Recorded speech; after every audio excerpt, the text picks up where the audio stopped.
Now that leads us to, of course, democracy. Democracy is ruled by the people. Two kinds of democracy. One you pretty much never see, one you pretty much always see. Direct democracy. In a direct democracy, the people make every decision. We don't have many direct democracies in the world. It doesn't work. How many of you in here, if your congressman called you and asked your opinion about federal forest fire policy, how many of you would be able to tell him what to do? Just how. Nicely done. Yes. We just don't know what to do. What is the acceptable level of carbon dioxide to be permitted to come out of a smokestack every hour? Not much. And we don't know. So direct democracy doesn't work when society is very complicated. You do see direct democracies in little towns sometimes. Little towns sometimes, they won't have a mayor. They'll just have everybody, all 40 people that live in the town, they'll all come and sit down and just talk about stuff until they're happy. And the stuff they talk about is like, well, should we put up a stoplight? Is it expensive? Yes. Well, let's not do that then. It's very simple stuff. We don't live like that. Instead, we live in a representative democracy. We elect our representatives to go off to Congress or city council or wherever and be our voice. How well they do that job is highly questionable at times. A representative democracy is also known as a republic. In a democracy, you have liberty, which means you have freedom. In America, you have a pretty fair degree of freedom. You can pretty much think what you want, pretty much say what you want, and pretty much go where you want. Some rules apply, but not many. They're a majority rule with minority rights. So, if 51% of us vote for somebody, that guy wins the election. That's how we have our system set up. That does not mean we get to murder the other 49% of us. Okay? In 2004, when the presidential election was very close, it was approximately 55 to 45%. Who won the 2004 election? Bush. When Bush won, the 55% that won didn't get to go on a murder spree and kill everyone that voted the other way. In some countries, it is not like this. You have to respect the people who are in the minority in a democracy. You can be almost any religion in this country. We don't have to like it. You can practice the religion of Santeria. You guys know what Santeria is? It's an ancient, very old, many people would kind of call it like a voodoo religion. It involves a lot of kind of strange rituals. Real Santeria involves a lot of animal sacrifice. You can be that. Now, the number of Santeria practitioners in America is probably about 3,000. It's very, very, very, very low. But just because, and a lot of us look at it and we're like, oh, that's crazy. Like, you shouldn't be able to kill chickens and stuff. Just because we don't like it doesn't mean we can get rid of that. In democracy, the minority has rights. We have. I'm sorry. No, go ahead. I don't know. Oh, I'm getting. We have free elections. And I don't mean they don't cost anything. I mean that pretty much everyone can vote, and pretty much whoever wants to run can run. Now there are rules about who can vote and who can run, but they are not very restrictive. So most people, most of the time, can vote. Most people, most of the time, can run. Because if we didn't have that, it would not be very fair. This is a picture of the Philippines. I'm sorry, this is a picture of Indonesia. Jakarta, Indonesia. In Jakarta, this is a pro-democracy demonstration. They were going to have an election in Jakarta. This was in 2002. I want to say. And all these candidates got shut out of the election because they didn't meet this very strict criteria of who could run to be elected to the national legislature. These people came out into the streets, thousands of people came out into the streets of Jakarta and said, this is ridiculous, we have to have free elections in Indonesia or we will never go ahead. The government did not like this and sent men with machine guns and killed a bunch of these people. Like moments after this picture was taken, the government killed about 45 people. It did not make the news in Indonesia, but it did make the news here. So being a democracy means everybody gets to run, even if you don't like them. If you were a Nazi in America, can you run for president? Yes, you absolutely can. That is your right as an American, as long as you are not as long as you are the right age and you were born here, you can be whatever crazy political viewpoint you want and still run. Will you win? No. But you can run, and that's what a free election is. If you're a Nazi, can you vote? Yep. If you got a voter card, you can vote. And there are American Nazis. There are white supremacist groups all throughout the country that are trying to start a race war between white people and everybody that's a little darker than white. Or not Christian. Usually, not even, they're real particular. White supremacists, you have to be really white, and then Christian, but not Catholic Christian. Yeah.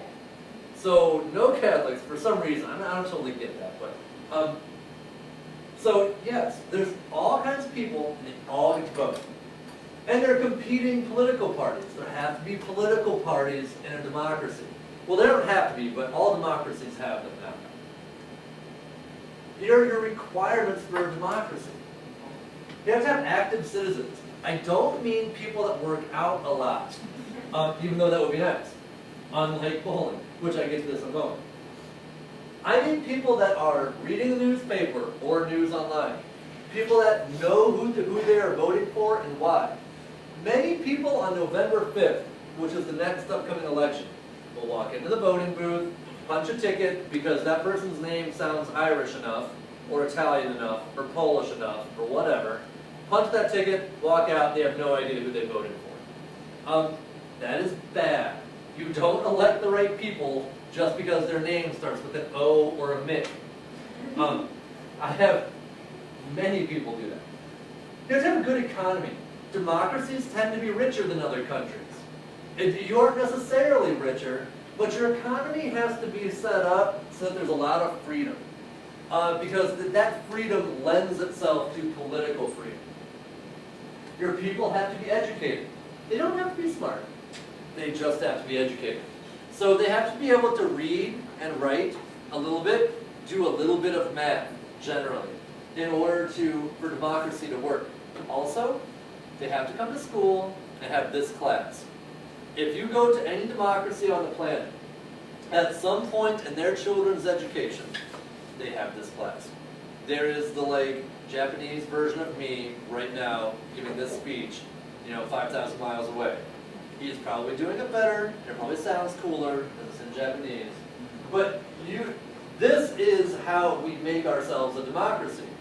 Because right now I tell you, we are a democracy. And then later you think, well, we're a democracy. If I told you something different, you'd believe something different. Hopefully not. Hopefully you question many things I tell you. But education is important. All right, this brings us to the picture. You have to have strong civil society. Strong civil society. Civil society just means people interact with each other in ways that are organized. Boy Scouts, Cub Scouts, soccer leagues, bowling leagues, Rotary Club, the Lions, things like that. All that stuff, church groups are really important actually. Church groups. That's civil society. You have to have that for democracy to work. Is that true? No, wow. What? I mean, it looked like it was just a fatter version. Like maybe it was just the angle that made it look fat. I can do that. Yeah. You can't say that he don't look like you. No.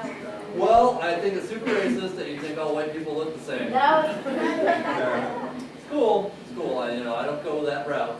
But no, that is not me. Um, uh, there's a very famous book called Bowling Alone. Bowling Alone is, if any of you take Political Science 101 in college, most of you will read this book.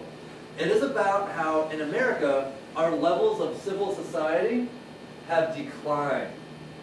How many of you right now are in a club that is not a school club? 4 of you. 5 maybe. How many of your parents are in a club, or are in any kind of club? Like 3 of you. 4 of you maybe. If I asked this question 50 years ago, every hand goes up. Everybody's mom is in a garden club or a reading club or Rotary or something like that. Everybody's dad is a lion or an elk or a Boy Scout leader or a coach of science or a coach of soccer. See, that doesn't even make sense to us anymore. The Lions are a public service organization. All of their members now are very old because nobody's joining. That's bad. When we stop working together in organized civil society, the democracy stops. Because we don't know how to talk to each other anymore. Yes? Like, I don't know this question. Like, what would it be like if we stopped being a democracy? How would everybody know? How would we know? Yeah. You would know because you would stop voting. The elections wouldn't matter anymore. And your rights would slowly be taken away from you. But your rights would slowly be taken away from you in such a way that you wouldn't notice it until it was too late. Germany, before Hitler took over, was a democracy. And then Hitler and the Nazis kind of came to power, and they didn't just on one day come through and be like, all right, everybody's going to love Hitler or we're going to murder you. It was a real slow thing. And then eventually the German people turned around and they're like, oh, that guy runs everything now. How did this happen? That's how democracies are lost. Our democracy could easily be lost by us losing little wars all over the planet. And us getting so paranoid that everybody is our enemy that we lose our rights just a little bit at a time. Because then we're always looking for the person who doesn't fit in. In America, it's supposed to be that everybody fits in. But we might not have that ideal anymore. It's a good question. The last one is social consensus. We have to generally agree about most things to be a democracy. First, we have to agree we're a democracy. If we don't all agree that, this thing falls apart. We have to kind of think that our elections matter and that they're valid. And instead of, when there's a disagreement about something, we don't take up guns and start shooting each other. We talk it out. We find a consensus. Just like that.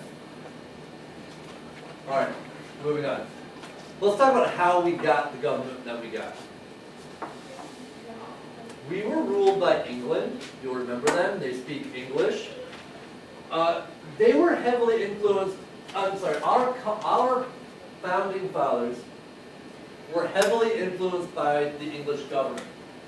The English thought, limited government, the idea that the government cannot do whatever it wants to do. Petition of right, where the king's power is limited. The English Bill of Rights. The English Bill of Rights is very similar to our Bill of Rights. But do the English have a constitution? No. England's a very interesting country, actually. They just have a bunch of laws, but no constitution. One of their sets of laws is called the Bill of Rights. And their rights are very similar to ours. Representative government, instead of direct democracy, they have representative democracy. Most importantly, the ideas of John Locke. John Locke was the philosopher who most directly influenced the colonists. Oh, I always forget to put that picture on. Sorry. The English colonists were largely independent of England. It took 4 weeks to sail from England to America. And only about 75% of the boats that tried to make it, made it. So you had a 1 in 4 shot of dying on the way. That's bad. So we got to do what we wanted to do. And England would hear about it a month later. And then if they had something to say about it, it would take a month.